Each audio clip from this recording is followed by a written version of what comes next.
Okay, so in this video, we're going to cover one of the more confusing things, which is light maps. So we said earlier, and we've talked about how lighting has a number of different ways to handle shadows. So I'll show you my scene right now.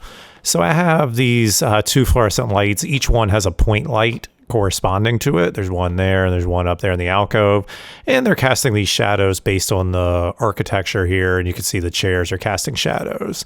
And right now I have them set to movable, meaning every single thing, it's calculating the shadows every single frame for all of the objects. The mannequin can move, the chairs cannot move, but it's still going to calculate them for each one every time. So if for just brief review, that knowing that these shadows aren't ever going to move, it might make more sense to pre-compute these or bake the shadows in, which is where we change the lighting. So on point light, I'm going to go from movable to stationary. And this is a best of both worlds where now this guy will cast a shadow even if he's moving, but these chairs, it's going to go ahead and calculate where these shadows are.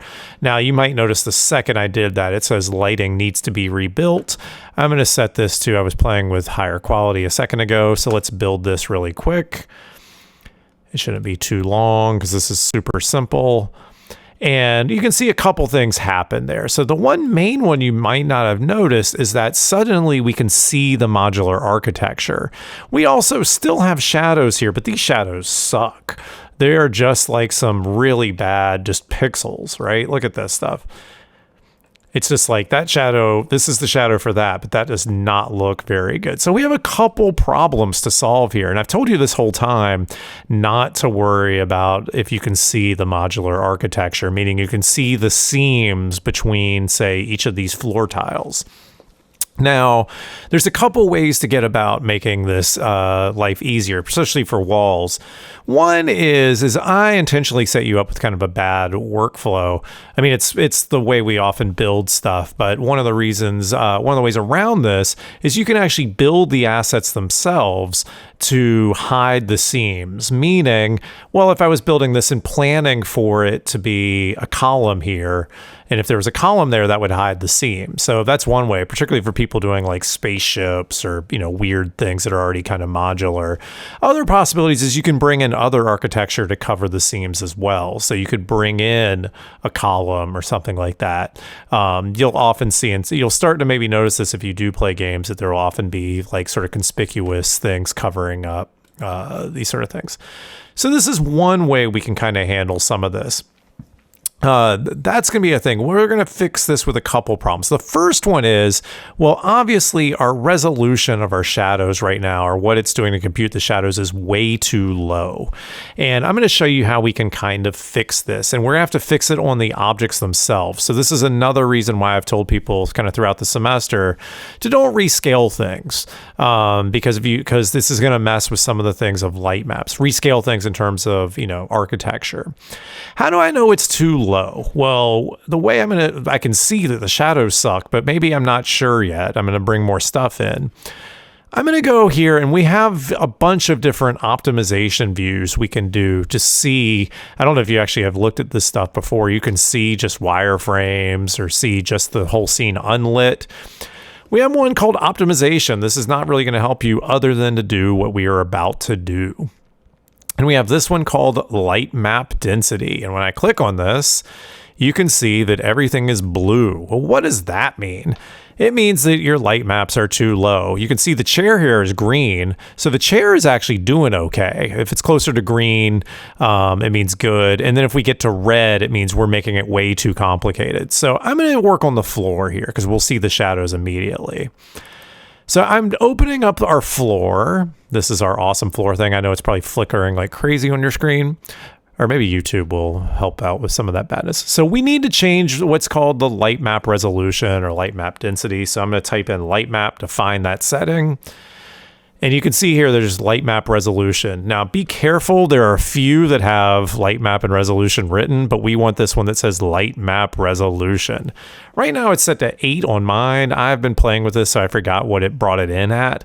And just so you know, this has to be a power of 2, meaning partially because this is the way GPUs work and computers work. So it needs to be 2, 4, 8, 16, 32, 64, 128, 256, 512, 1024. Although you'll rarely go that high on your stuff here. So let's set it super high. Let's say 512. And you'll see when I hit save and go back, you can see now the floor is red in this light map optimization view because I've set it to be way too high. So let's go back here.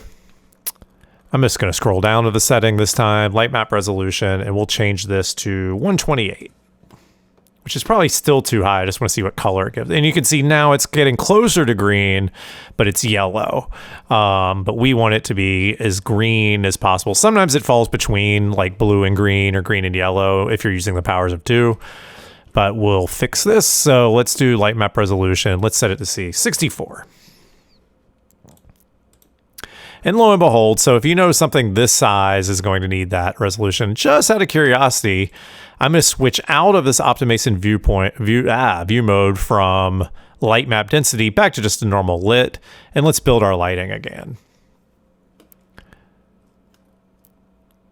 And it shouldn't be too long, and there we go. And now when I go and look at my shadows, they're a little pixelated, but a couple ways we can fix this.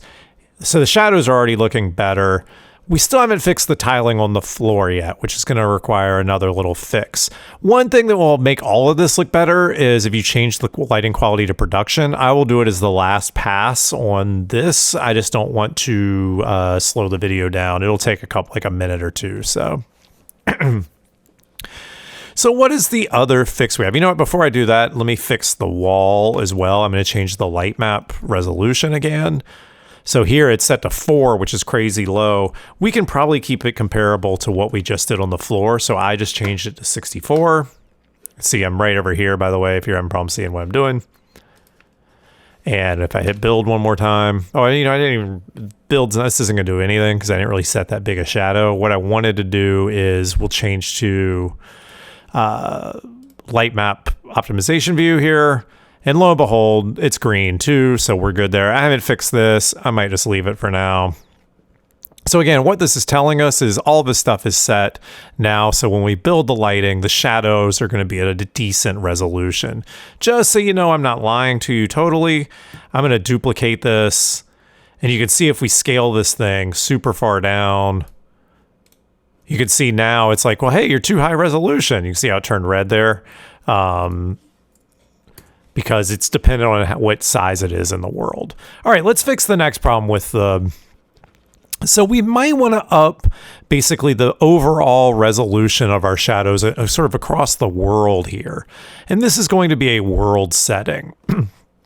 So right here under static lighting level, we're going to lower this, and you can see it gives us a warning. It's like, if you set this lower than 1, it's going to start taking a long time to compute.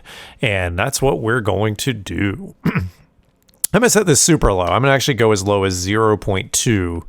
Some people go to 0.1. So I'm going to do this and change my lighting quality to production. Now, quick note, I pretty much always work in preview while I'm working. And the last thing I do often before double checking is I'll do a production build because this will take time. This will slow your computer down.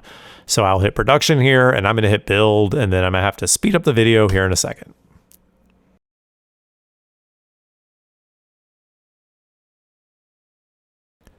So lo and behold, it might not be as obvious on YouTube, but we've basically fixed, there still is some the little light you see there is actually from the shadow being cast. And some of the other stuff you're seeing is from, you can see the tiling on the texture, meaning you can see where the texture repeats. But other than that though, we basically have taken care of that issue. So this is basically one of the last things you'll do. I would do this and do the lighting before you export the video out. So this will be one of the last steps you'll do to basically make your lighting as good as possible.